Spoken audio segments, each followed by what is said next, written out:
avait des colères en moi qui surgissaient de manière inopinée.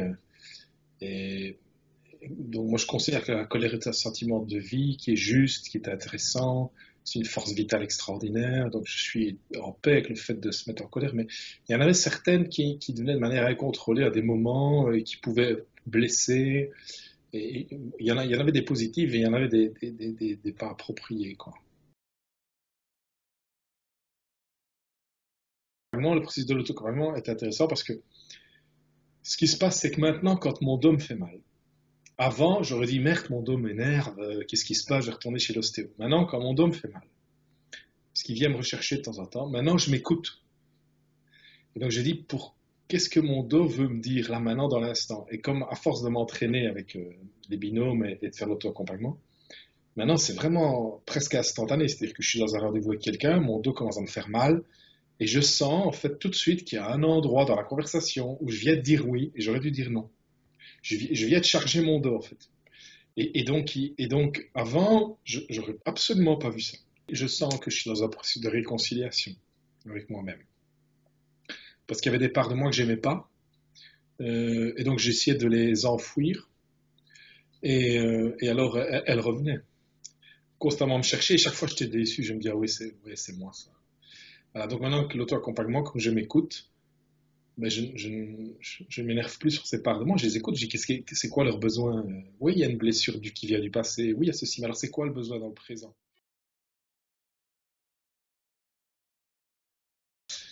J'en ai eu beaucoup. Euh,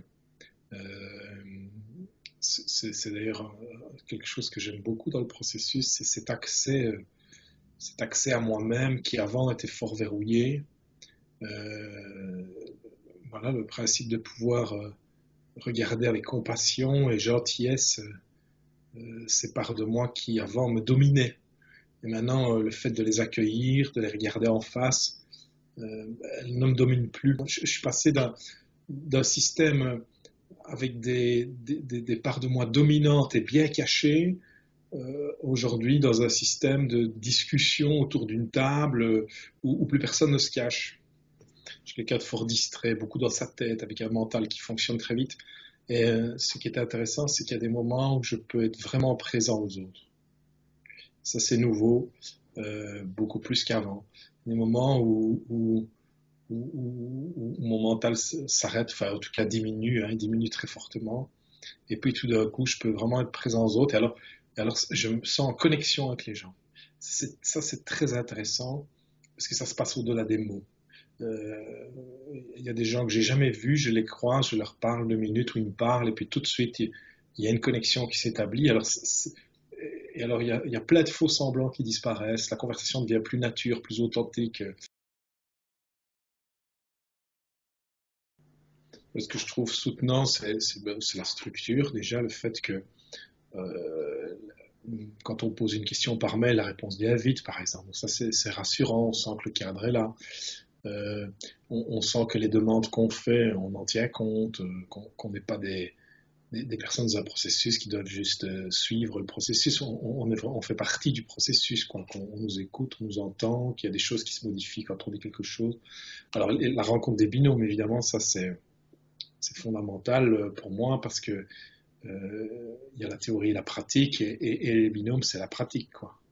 Donc, tout d'un coup, toute la théorie prend sa réalité dans la rencontre. Et, et ça, alors en plus, ce qui est très intéressant aussi là-dedans, c'est qu'on fait des binômes avec des personnes de cultures, de mondes différents, de pays différents, parfois à 10 000 kilomètres. Et ça, c'est très riche parce que tout d'un coup, on se rend compte qu'on est vraiment tous les mêmes.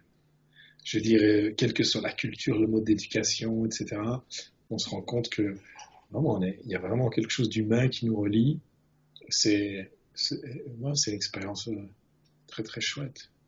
Mais voilà, mais oui, tous ces rendez-vous, les calendriers, tout ça qui roule, ben, ça nous met dans une structure, dans un jeu. Il y a beaucoup d'espace de liberté finalement. Ça, j'aime beaucoup aussi.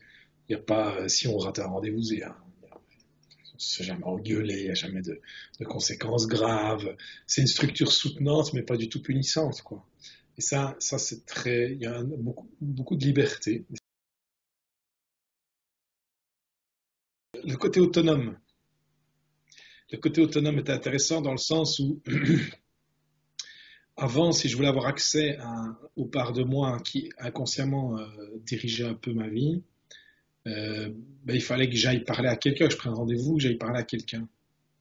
Et donc ici, il y a un processus qui est intéressant, c'est que j'ai pu avoir accès à ça beaucoup plus facilement tout seul. C'est comme si on m'avait donné la clé d'une porte qui me permettait d'aller de temps en temps ouvrir et dire qu'est-ce qui se passe là derrière la porte? Vous avez besoin de quoi en fait? Je dirais, avant, il fallait chaque fois que c'est comme si il fallait que je sois avec quelqu'un d'autre pour qu'on ouvre la porte. Maintenant, je peux y aller tout seul. Le corps nous aide énormément et donc dans ce processus, c'est vraiment intéressant cette relation au corps. En fait, le corps a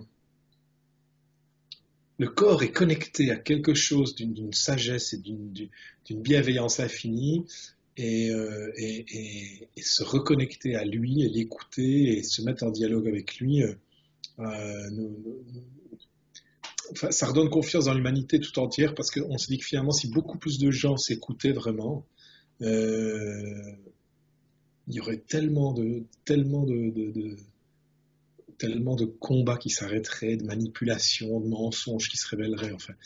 Et donc, je pense que c'est des processus qui tiennent le bon bout pour aller vers la paix chez les êtres humains, pour construire un monde vraiment beaucoup plus axé sur la paix.